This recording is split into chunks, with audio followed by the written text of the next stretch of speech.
এ আল্লাহ এই সেই কাবা, এ আল্লাহ এমন কোন নবী বাদ যায়নি যে নবী এই ঘরের তওয়াফ করেনি। এ ঘরে এমন ঘর যার উপরে আপনার আরশ। এ আল্লাহ আমি বড় গুনাহগার পাপী, চোখ নিয়ে এসে আজ তোমার ওই কাবাকে দেখছি। জনমবার বলতাম কাবাতে শরীফে কোনোদিন দেখার সৌভাগ্য হয়নি, আর সেই কাবা আমার চোখের সামনে। একটু ওই দিকে আল্লাহর দিকে যদি দিল রুজু করি তো কাঁদতে হবে না, চোখ দিয়ে বন্যার মতো পানি বইতে থাকবে।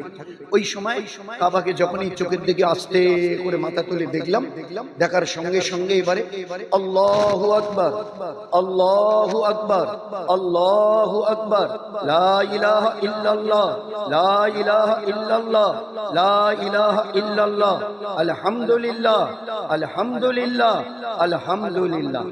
এই তিনবার কবার হলো ভাই? এই 9 বার রফাদাইন আমাকে করতে হবে। যখন এই কাবার দিকে মুখ তুলে চাইবো, যেই এইবারে কাবাকে দেখে ওই 3 বার